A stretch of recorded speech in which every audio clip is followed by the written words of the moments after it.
I welcome you to my channel. Subscribe and listen to my new stories every day. In the cheery clutter of a kindergarten classroom, David Allen found himself navigating through pint-sized chairs and tables adorned with crayons and construction paper. It was Parent Day, a chance for him to dive into his son Tommy's world. As he approached the corner where Tommy was intensely drawing, his heart swelled with pride. But that feeling would soon take an unexpected turn. "Hey buddy, what are you drawing?" David's voice was light with curiosity as he crouched beside his 5-year-old. Tommy looked up, his face lighting up with a broad smile. "It's you, Mommy, and Uncle Mike," he announced proudly, pointing at his artwork. David's smile faltered as he examined the drawing. There was Katie, recognizable by her curly hair, and next to her was a man with a wide grin, labeled Uncle Mike. The figure had an arm around Katie. David's own depiction was off to the side, smaller, almost an afterthought. "Uncle Mike?" David's voice cracked slightly. "Who's Uncle Mike, Tommy?" "He's Mommy's friend. He comes over when you go to take pictures." Tommy continued scribbling, oblivious to the weight of his words. A cold sensation crept up David's spine. "Does he come over a lot?" They always play in the room and tell me to watch cartoons," Tommy said, focusing on adding green to a tree.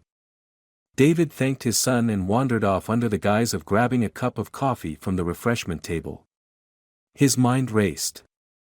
Katie had never mentioned any Mike. Was Tommy fabricating a friend, or was there an uncomfortable truth hidden in these innocent revelations? He decided to confront Katie. That evening, after Tommy was tucked in bed, David sat at the dining table, the drawing in front of him. Katie walked in, her face tired but smiling. "Tommy made a drawing at school today," David started, his voice steady. Katie leaned over to look at the artwork. "Oh, how cute. And who's this, Uncle Mike?" She chuckled, assuming it to be a figment of Tommy's imagination. David's eyes didn't waver. "He says Mike comes over a lot when I'm out working. Care to explain?" The color drained from Katie's face. She stuttered, initially brushing it off as a misunderstanding, but David's unwavering gaze compelled the truth out of her. There was a Mike, and it was not just friendship. Betrayal sliced through David like a blade. That night, under the cold glow of the moon, he lay awake. The image of the drawing haunted him, his family, altered by an intruder's presence. Anger simmered beneath his sorrow. By morning, he had resolved not to let this deception slide. David began plotting his course of revenge. The first step was gathering evidence. He invested in surveillance equipment, planting cameras discreetly around the house. Every guest, every whisper would be captured. As the days rolled into weeks, his collection of betrayals grew, each clip and conversation a piercing stab of betrayal. Parallel to his clandestine activities, David contacted a lawyer to discuss the possibilities of divorce. He wanted everything to be in order, ready to dismantle the life he once cherished with Katie, the life she had tainted. As the Parent Day drawing gathered dust on his desk, David's plan crystallized. He would confront Katie, but not before ensuring she could not wriggle out of the consequences. It was not just about revenge, it was about reclaiming his dignity and protecting Tommy from the lies. And on the day he had all he needed, David would strike, ensuring that the truth was revealed in the most shattering way possible. His heart hardened, the path was set. The next chapter of his life would be one of calculated justice. David Allen's life had become a meticulous operation of surveillance and deception. Each morning, he kissed Katie goodbye with a smile that never reached his eyes. The moment the door closed behind her, he was a man on a mission. Cameras were checked, recordings reviewed, each snippet of betrayal catalogued with precision. He felt like a stranger in his own life, watching it unravel on his computer screen. It was on a drizzly Tuesday morning that David captured something that clenched his resolve further. The footage showed Katie laughing, her head thrown back in ease, sitting closely with Mike on their family couch. Their hands touched, lingered, and clasped. David's jaw tightened as he watched. This wasn't just a fling, it was intimate, familiar, and deep. Armed with this new evidence, David arranged for a meeting with his lawyer, Mr. Thompson, at a quiet cafe downtown. Over coffee, he laid out the evidence, his voice steady but cold. "I've got enough to prove the affair," David stated flatly, sliding a USB drive across the table. "I want to file for divorce. Full custody of Tommy." Mr. Thompson nodded, his expression grave. "I'll review the evidence. If it's as you describe, we'll have a strong case. But David, are you prepared for the fallout? This will get messy." David's response was curt. "I've been preparing since the day I saw that drawing. I want to protect my son, and I want justice." Back at home, David's interaction with Katie became a performance. Every day he played the part of the caring husband, all the while his heart grew colder with each passing moment of pretense. Katie, oblivious to his knowledge, continued her charade of a loving wife. Meanwhile, David planned the confrontation. He decided it would happen at Tommy's upcoming birthday party. Family and friends would be there, and Mike was on the guest list at Katie's insistence. David saw it as the perfect moment to expose the affair, to show everyone the truth behind Katie's duplicity. The day of the party arrived, and the house buzzed with laughter and the chatter of unsuspecting guests. David watched as Katie flitted around, playing the gracious hostess, her laughter a little too loud, her glances at Mike a little too frequent. As the cake was brought out and Tommy blew out his candles, David called for attention. The room quieted, expecting a toast. David stood, his heart pounding, his hands steady. "Thank you, everyone, for being here today," David began, his voice clear and commanding. "I thought this would be a good time to share something important. Something about family, trust, and betrayal." Katie's smile faltered, her eyes darting nervously. Mike shifted uncomfortably. David continued, the room hanging on his every word. "For months now, my wife has been having an affair with Mike, here among us. This isn't gossip or suspicion. I have proof." The silence that followed was suffocating. Katie's face drained of color, and Mike stood up, his chair scraping loudly against the floor. "This is absurd, David.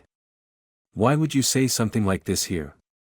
Katie's voice was shaky, her usual composure shattered. "Because everyone should see who you really are, Katie. And you, Mike," David turned to him, his gaze sharp, "you came into my home, pretended to be a friend. I trusted you." David stepped aside, letting the visual evidence play on the large TV screen. The footage was undeniable, the betrayal irrefutable. Chaos erupted in the room. Some guests looked away, uncomfortable, others whispered among themselves, watching the drama unfold with a mix of shock and intrigue. Katie tried to speak, to explain, but the images spoke louder than any of her words could. David watched, his heart heavy but resolute. This was the price of justice, the cost of betrayal. As the party dissolved into whispers and judgment, David knew there was no turning back. The path forward would be fraught with challenges, but he was ready. He had to be, for Tommy's sake. The aftermath of the birthday party revelation was like the eerie calm after a storm. David stood amidst the departing guests, each avoiding his gaze, their whispers floating back to him. He felt exposed yet strangely liberated. Katie and Mike had left hurriedly, escaping the judgmental stares and hushed tones of the crowd. Now, the house was quiet, too quiet, as if it too, was shocked by its owner's bold confrontation. Tommy, confused by the sudden disruption, clung to David's leg. David picked him up, whispering reassurances. "It's going to be okay, buddy. We're going to be okay," he murmured, though he knew the road ahead would be anything but easy. In the following days, David's house felt more like a fortress, lawyers coming and going, calls being made, documents being signed. His divorce lawyer, Mr. Thompson, was a frequent visitor, each meeting heavy with strategy in legal jargon. David's primary focus remained clear: full custody of Tommy and a fair division of assets. Katie attempted to reach out, her messages a mix of apologies, explanations, and pleas for understanding. But David was resolute. The trust was broken beyond repair. He read each message, his heart hardening further, and stored them as potential evidence. "I want to explain, David. Please, can we just talk?" one of Katie's texts read. David showed the message to Mr. Thompson during one of their sessions. "She wants to talk. What should I do?" Mr. Thompson looked thoughtful. "It might be worth hearing her out. You don't have to decide anything, but it could help your case to show that you've been reasonable and open to communication." With heavy reluctance, David agreed to a meeting. They chose a public coffee shop, neutral territory. Katie arrived looking worn, her eyes rimmed with red, a stark contrast to her usual polished appearance.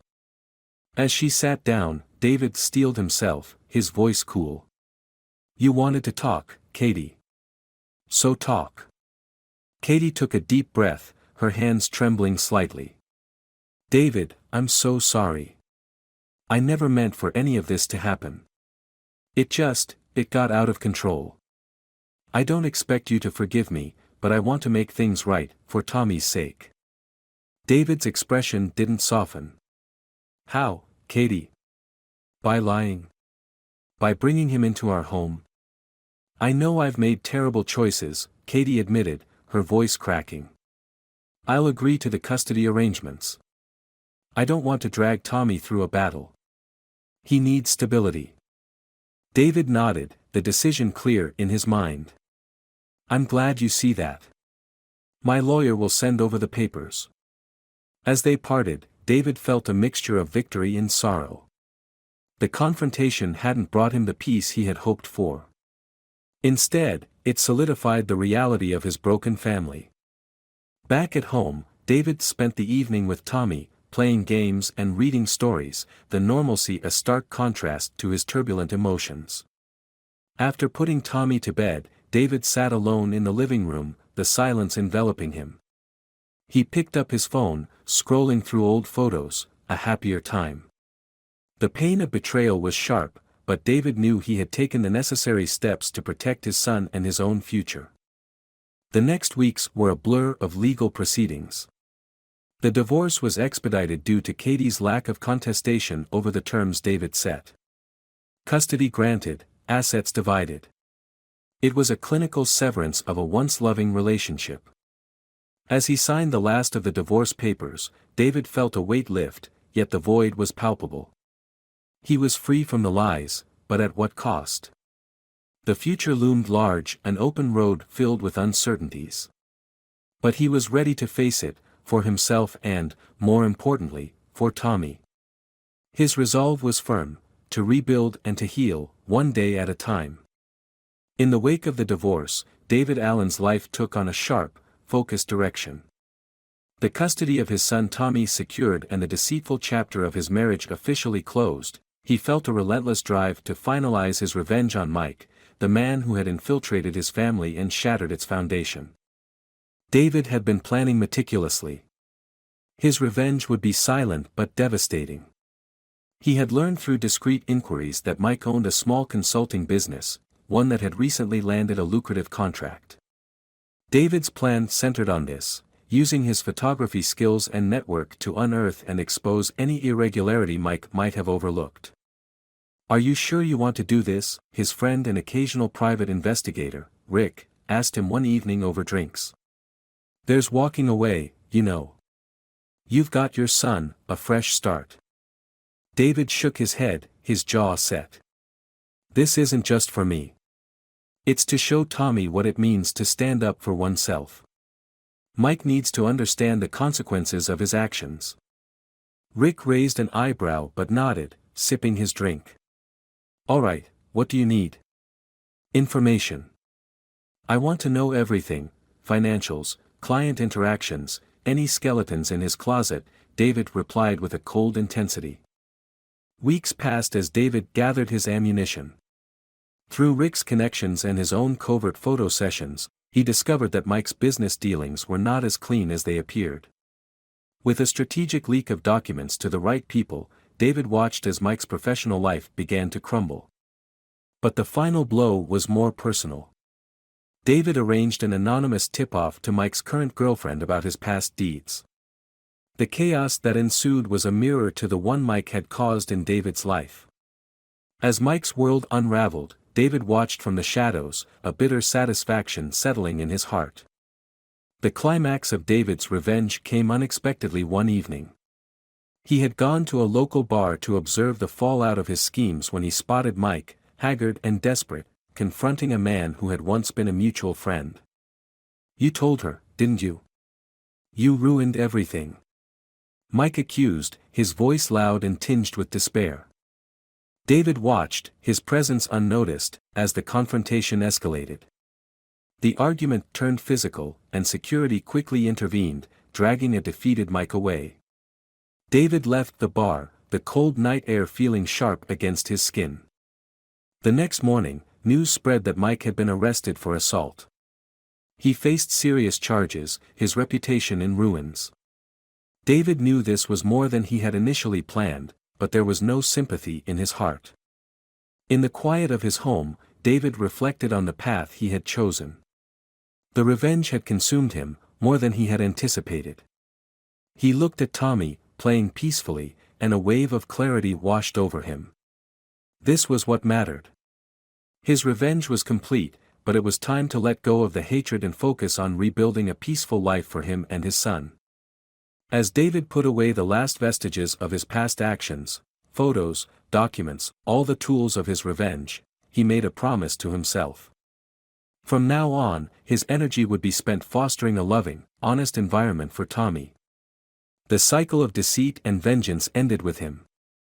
Years later, David would look back at this time as a crucial turning point. He had avenged the betrayal, but more importantly, he had safeguarded his future.